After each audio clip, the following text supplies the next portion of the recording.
Look, on Leadership Now, I promised never to do commercials, but here we are. Why? Well, I have a new book in the works. It's coming out spring 2026, and I wanted to give you an advance heads up about it. The title, The Future of Work is Gray, and it's kind of a big deal to me because the book dives into the age crisis that's reshaping work as we know it. It's something that I call age debt, but spoiler alert, it does turn into some solution. There's some hope, there's some positive, and that's called the experience dividend. So if your workplace still thinks that age is a liability, well, it's time to retire that mindset. In fact, we might want to retire the word retire. So yeah, I don't do ads. This is a special occasion, and for it, I am willing to go gray. And maybe Grey Goose will sponsor me, not sure. Anyway, spring 2026, the future of work is gray.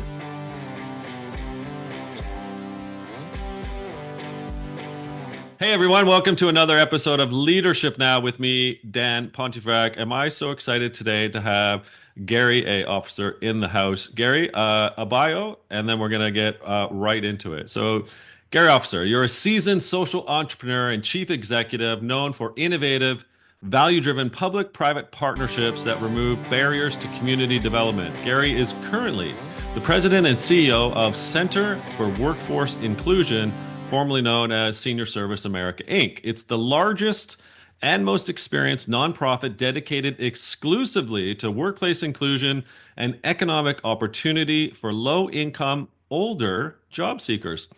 Gary previously served in senior executive positions at the Newseum and the Woodrow Wilson Center for International Scholars in Washington, D.C.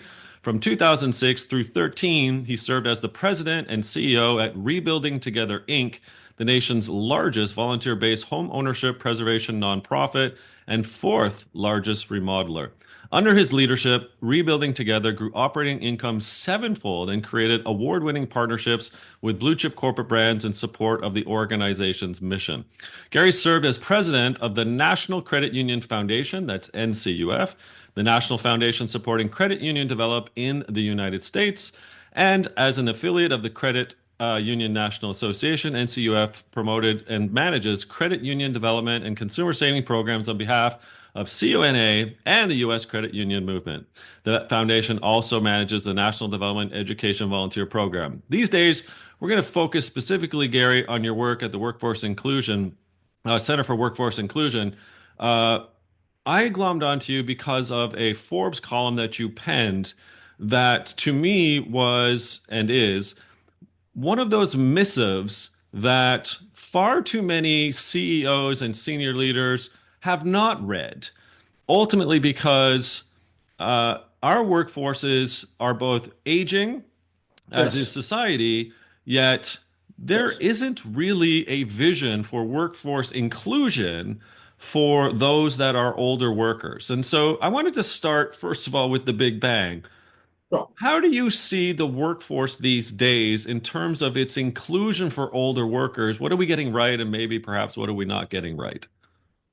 I think what we're getting, I think that the document that illustrates to me where older Americans lie within our nation's workforce system is the monthly jobs report, which I study forensically.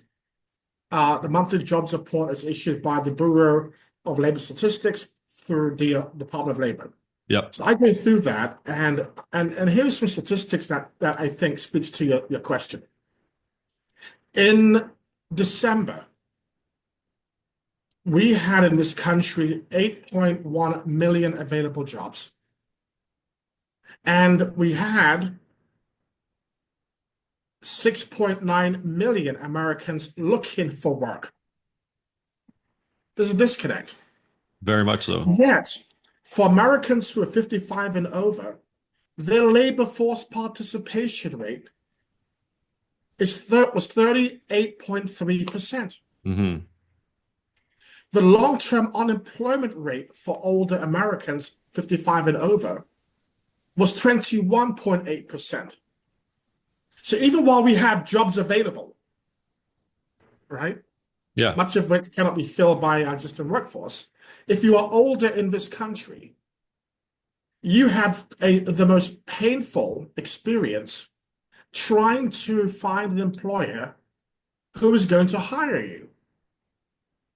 And when many older Americans who we survey said that, 90% of whom have said that they have experienced age-related bias in the interview process, then that's a problem. So age bias, age discrimination, long-term unemployment numbers, 4 times the national average, almost historic lows on the labor force participation rate, doesn't tell a very good story about what it's like to age in the United States, but more pertinently, what it's like to age in our workforce. So not only is there a gap between jobs available or open and those seeking work, and particularly as you pointed out rightly from BLS data from those 55 and up that are Yes, certainly underemployed, if not unemployed. yes, There's also the sort of the demographic reality from a individual prosperity perspective in that A, human beings are living longer. B, yes, as a result of living longer, we might need to make and earn money longer. And yes, C, if you do look at BLS data and other data points within America, and frankly speaking, the G7, yes, the median savings of individuals 55 and up is paltry comparative to the fact that they may live into their 80s, if not 90s, if not blue zone hundreds. So yes, I'm missing the point where individuals whom are living longer want purpose and meaning by virtue of actually being employed and doing something good with that crystallized intelligence that they have, but also they need to if they're not having had saved enough. Why is there this huge disconnect between the workforce who need people and the individuals who actually want to work? I'm just missing the plot here, Gary. Yeah, that's a loaded question, and it's layered in complexity. So let me take the piece about the U.S. I think I read a report which I wrote about actually earlier this year about our nation's retirement security needs. And in that report that was conducted by the CFA Institute, Mhm. the US was graded C minus when it came to retirement security for Americans as they age. That feeds into happiness, something we very rarely talk about in this country, right? Yeah. The World Happiness Index, where it found the US was in the bottom grouping of nations in the largest among the largest economies. So retirement insecurity creates a level of emotional trauma that forces us to make hard choices about whether or not to remain in the workforce, find something else just to get by. And that gets us into another area where we don't talk much about, which is the emergence of the gig economy. Yeah. So I ask the question all the time, Dan, where are people? If they're not part of the workforce, what are they doing? Right. And the Society for Human Resources Management have conducted a report that said that by 2030, 50% of the American workforce will be self-employed CEOs. Wow. They're Lyft drivers, they're doing Uber Eats, Uber, they're doing Airbnb, they're doing all manner of side hustles just to get by. And that's where the workforce is trending. We don't often speak about it, but we have a huge gig economy that's absorbing people that have exited the workforce. So why is the US different? Hmm. Why is the US different? The critical factor driving people's interest in continuing to work is the absence of a social safety net, right? Healthcare cost on the individual and healthcare as a cause for bankruptcy is a unique US phenomenon. So I have friends in the UK and Europe who are my age and your age who have retired. And they've retired because they have a national healthcare system that provides for them in the event they become ill. We Mhm. don't have that here, and that forces us to remain in the workforce as long as we can because of that reality. It's a layered question, and it's many, many parts. Okay. Well, if we want older workers with that aforementioned crystallized intelligence, i.e., the experience, whom, Yes, whether they're engineers or in marketing or product or sales, whatever the case may be, we have some very wise individuals who have transferable skills that could be employed in full-time manners in yes, organizations that need these types of intelligentsia, I'll say. So, Gary, what are some of these systemic barriers that you see from SHRM or talent and recruitment teams or just leaders themselves? What's getting in the way of saying, look, we know you may be 55 or older, but we know also that you got to this point through the fact that you probably have a good amount of experience and you're adaptable. Like you're fluid. You're able to massage situations with that credibility that you've earned by going through various experiences. yes. I'm missing the plot, Gary, on why organizations don't see that these individuals, like the you and the I's, so to say, are able to transfer that knowledge and to learn new skills in new roles in new organizations. That's a great question. I think that the short answer is, and I experienced that in my career at one of my stops many years ago, when I began to see recent hires come into the organization who were essentially 5 years the junior of the person who hired them. Mm. And I refer to that as the water cooler hire.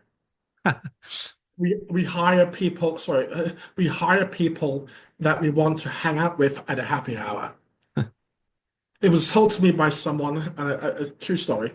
When someone sits across the table from you and sees someone who is in their mid 50s and you are in your early 30s, you are looking at your aunt or your uncle. Right. Do you want to hire your aunt or your uncle?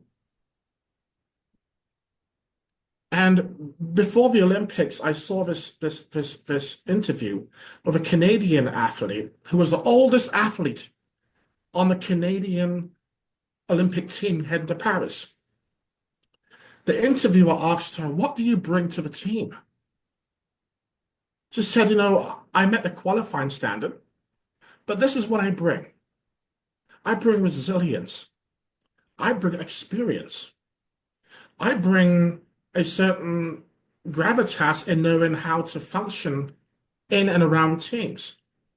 But more importantly, I bring gratitude. Yeah. I bring gratitude." So a lot of it is personal. A lot of it is rooted in culture. A lot of it is influenced by our individual preferences. It's real. Regardless of need, we will default to people we are most comfortable with. So it sounds like, I mean, part of your role, part of your purpose, it seems, is to help shift that narrative. And that narrative seems quite entrenched.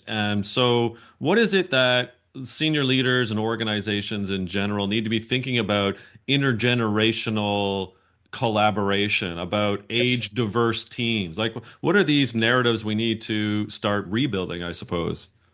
it's really about what are the goals? Right? If is the goal to win that gold medal? Is the goal to enjoy historic year-over-year growth? Hmm. Is it to ensure that we are innovating in real time by absorbing the ideas and experiences of a range of different voices? Another story, which I followed very closely. I'm a storyteller. Yes. The US Olympic basketball team. Yeah. Actually wrote a piece about it recently. That team had veterans who were pushing 40 years old. That team also had a young man from Boston who was the MVP for the season, having just won the NBA championship. But the people on the floor when it mattered the most were LeBron James, Steph Curry, and Kevin Durant. Kevin Durant. They took the team over the line. And on the floor, you had folks, the younger athletes were on the floor too. But the team recognized we needed to rely on a diversity of talent, but also rely on those who have been there before. And the team won. So what is the goal? What is the goal? Once you Hmm. have that in your mind, you assemble talent, irrespective of race, gender, or age, to ensure that the team wins. Well, the fact is, and you know as well, whether it's BLS or McKinsey or Deloitte or Bain, who suggested that it's fewer than 4% of firms that ultimately commit to integrating older workers Yes. into the organization. Again, there's a huge chasm to overcome. So if we can look to dream teams and 2024 Olympic teams like the U.S. men's basketball team, and I get the point. What do we need to do in the organization to reflect the fact that intergenerational makeup is far better when you combine the fluid and crystallized experience and intelligence for the goal of whether it's EBITDA, innovation, CSAT, whatever ESAT, it doesn't really matter what it is. I get your point of the goal, but it just seems like the chasm is quite vast to cross right now, even though the stats and the data is staring us in the face. Yeah, the stats and the data are compelling, quite frankly, and Mhm. somewhat disappointing. So I Yeah. think a couple of things a company has to recognize, which I think speaks to your question. The misconception that older workers lack the technological savvy to Mm. function in a 21st century workforce.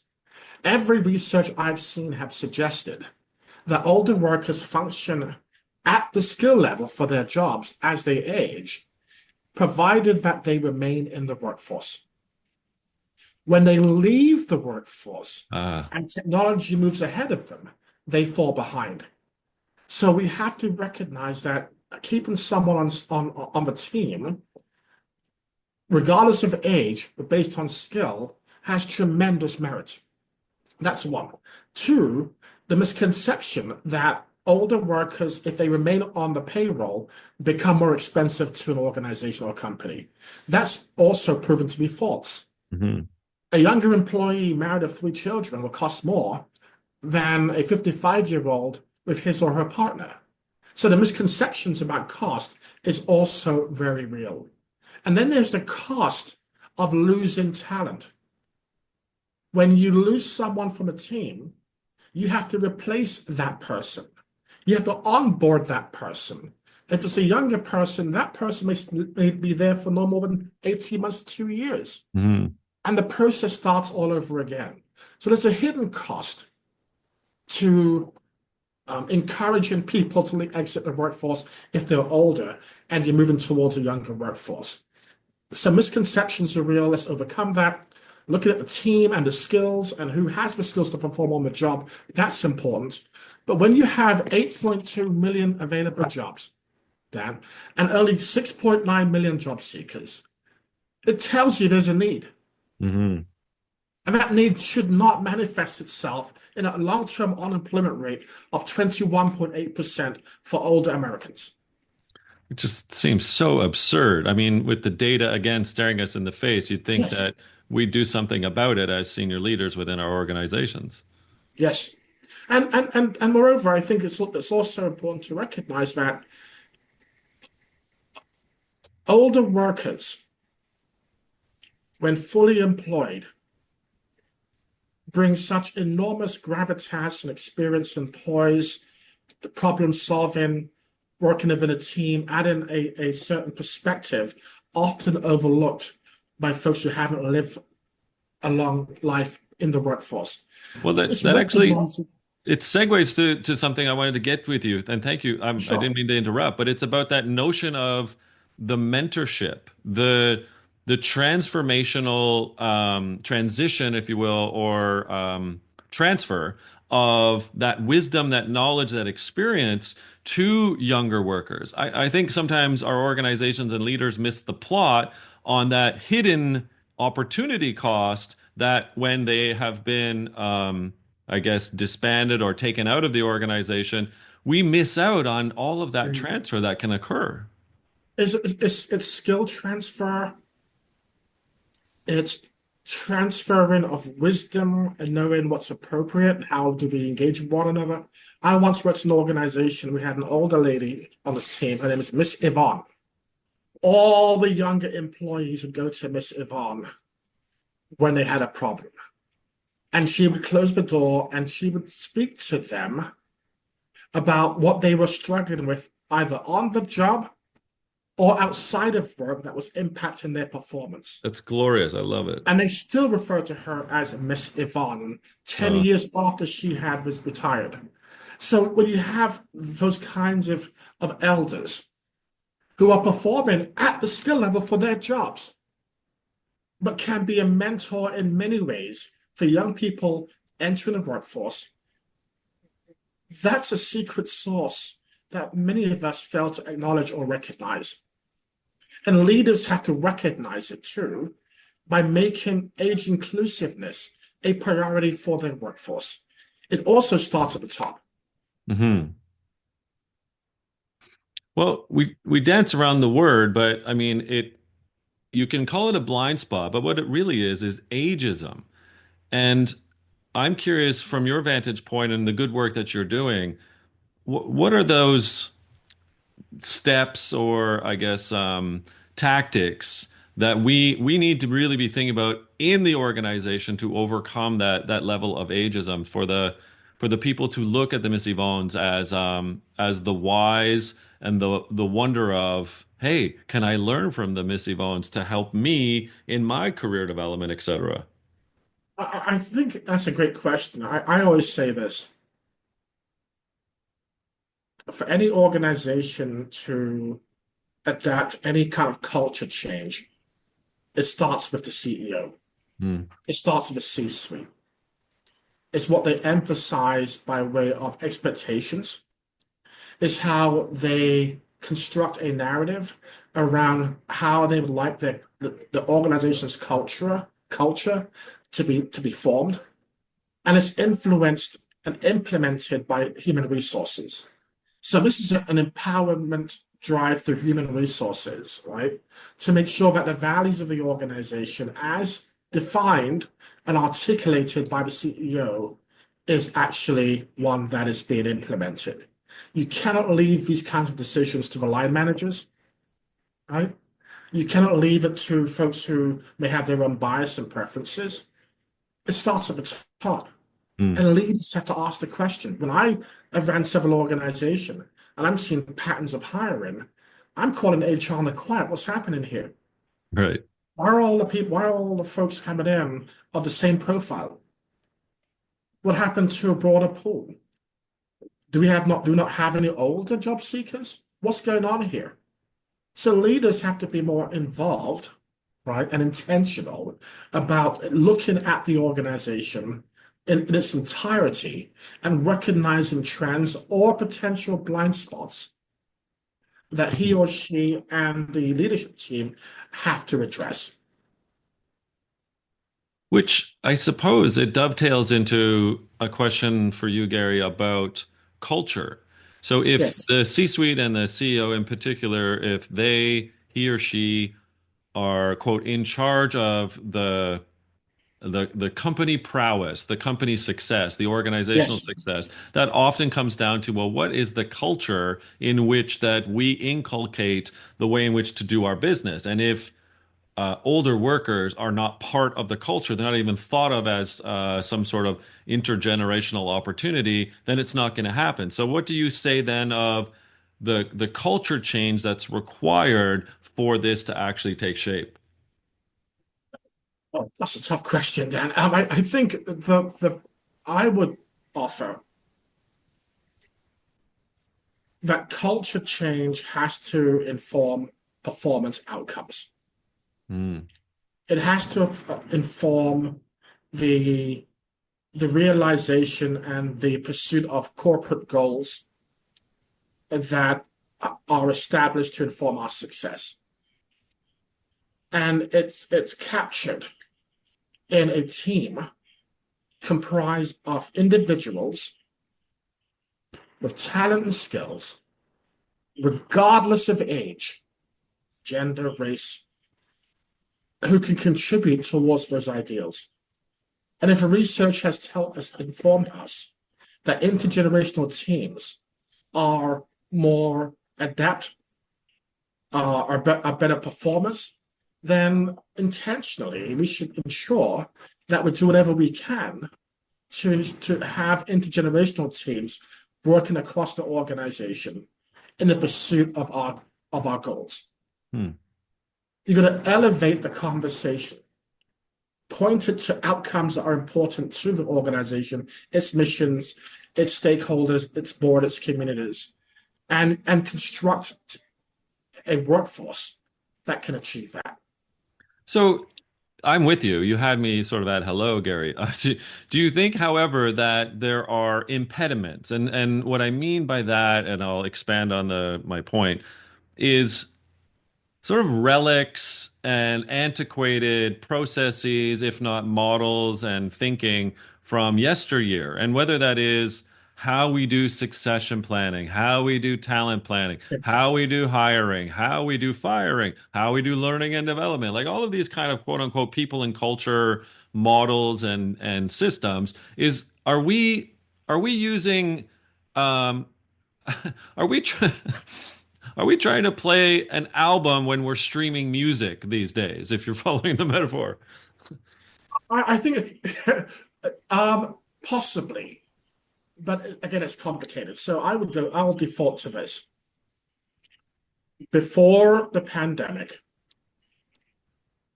when we were all in the office, roughly 4% of the US workforce worked remotely.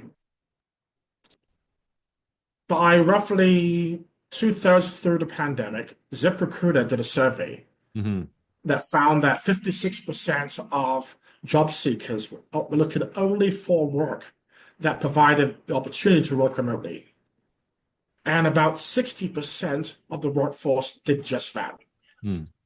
Many folks coming into the workforce when were younger, they were used to certain way of doing things and did not have the type of engagement with their peers in an office setting around which relationships are built.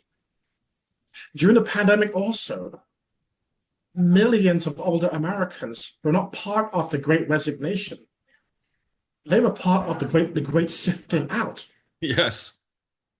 right? Many were not called back into service when the period ended, when they were then told come back to work. Many Yeah. waited for the phone call that never came, Yeah. right? So now you have millions really of older people that were outside the workforce, scrambling to get in, defaulted to other employment methods, income methods, and the tone of the place, office environment shifted. My organization shifted. We had retirement en masse in the back end of the pandemic, and now we've got younger workers coming in Dan, without the experience, making the decisions that with no default to judgment or muscle memory, right? So in many ways, to answer your question, if I'm doing it correctly, the construct of the workforce has shifted, right? The thinking has shifted. Mhm. And now we're trying to do something with a different kind of a workforce, perhaps using models, to your point, that would have been applicable 5 years ago, but may not be today. Because if COVID did one thing, it accelerated us into the future. I had no idea what Zoom was until March 2020. I'd never used Teams, Right. right? So we have to adjust to your point about how do we find a way to engage with one another, to understand each other, to construct approaches that gets us to an age-inclusive workforce. And that's going to become one of the challenges we face going forward. I'm not sure if I answered the question there, but No, it does because what you're getting at, right, ultimately is like we like there was a pivot when the pandemic hit. You got a whole cohort, literally millions. I think it ended up being 7 million yeah, older workers that were not called back in the age of correct. 50 and up. Yeah, And and then, life and work has technologically advanced so that we could have work from home, flexible work styles, et cetera. Yet to your point, when we started this interview, there's a glaring gap of open roles and needed human talent yes, that we're still using the old um, system in which to think that's how we'll yes, staff. It just to me yes, it makes no sense. yes. And that's one of the challenges going forward. I think it played into culture. It plays into um, notions of economic insecurity in this country. Yeah. It filled into our voting choices. This notion that I'm angry because the opportunities that I felt I would still have at my age is gone. Hmm. Cost of living is going up. I'm figuring out how do I survive, right, with less.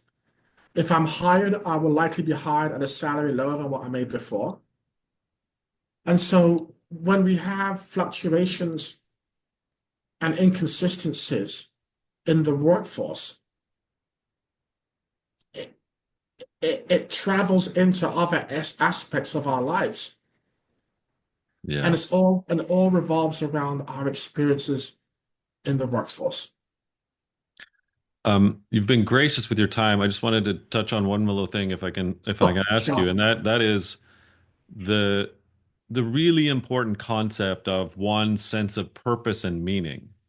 And when you extrapolate the data on people whom have sense of purpose and meaning, and those that don't. Those that do often have that great combination of they know who they are in life, they know who they are at work. There's an integration Yes. between the Yes. two, and then they feel that sense of fulfillment, but also it abdicates any sense of loneliness. And we know Yes. that when one is lonely, then other health considerations start to deteriorate. So, disease or mental incapacities, et cetera, et cetera. Yes. So, I guess where I'm going with this, Gary, is do you think maybe, just maybe, that there ought to be a almost fiduciary responsibility of organizations to take a look at the 50, 55 plus crowd to remember that we're kind of all in this together Yes. and that for the country, for society, et cetera, we owe it to ourselves to whether it's fractional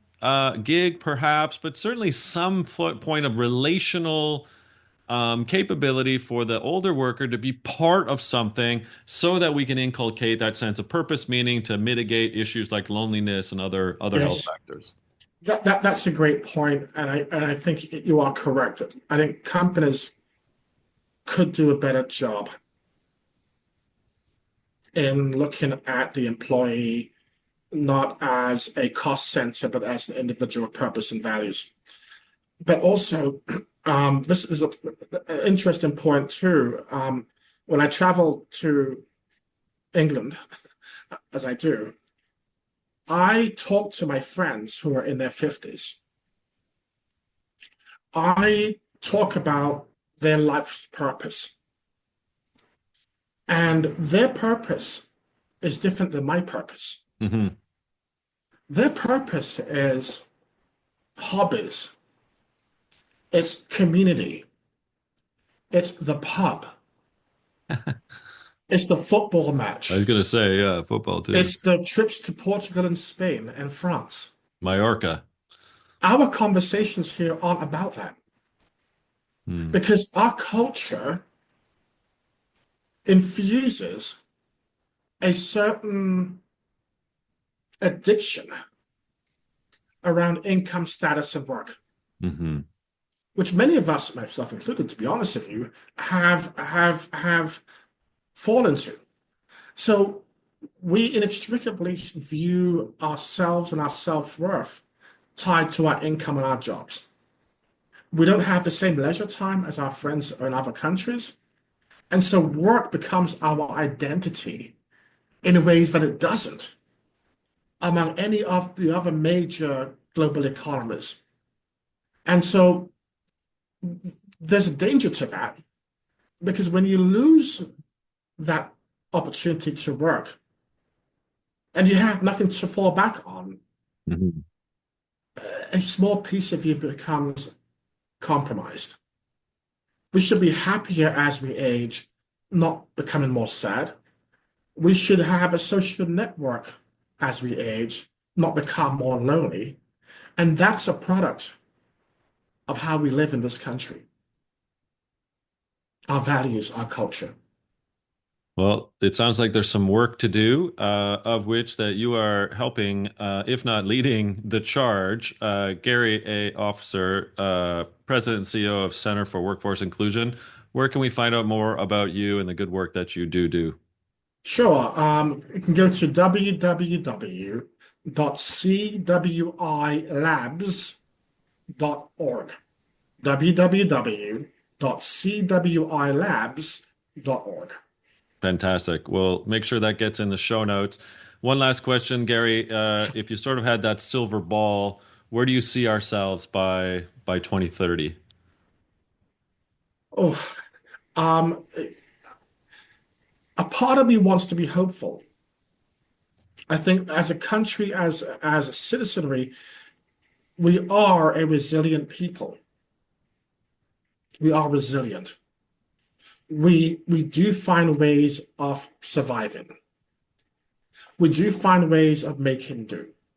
So if people are not finding ways into companies as they would like to, you have an entrepreneurial spirit here, which is unlike any I've seen anywhere else on the planet. And people will default to the gig economy, they become contractors, they'll find ways of surviving, Hmm. but they shouldn't be forced to do that. It should be an option, not a forced decision. So I think we will overcome this period. I think companies, as the demands for occupation shift, may have no choice, informed by the needs of their hiring managers, to ensure that we get the best available talent in real time into the workforce. I think that's a likelihood that may occur if we are intentional and if we appreciate what different talents can do to ensure positive results. I love it. Thank you so much, Gary Thank Officer. you. You are a force for golden and olden good. Thank you again, President and CEO of the Center for Workforce Inclusion. It's an honor, and again, please keep doing what you're doing. We need more Gary officers out there. Well, thank you, Dan, very much, and thank you for this platform. You do a great job too, so I appreciate you. Thank you. Thanks all for watching or listening to another episode of Leadership Now with me, Dan Pontefract. Today in the house, of course, Gary A. Officer.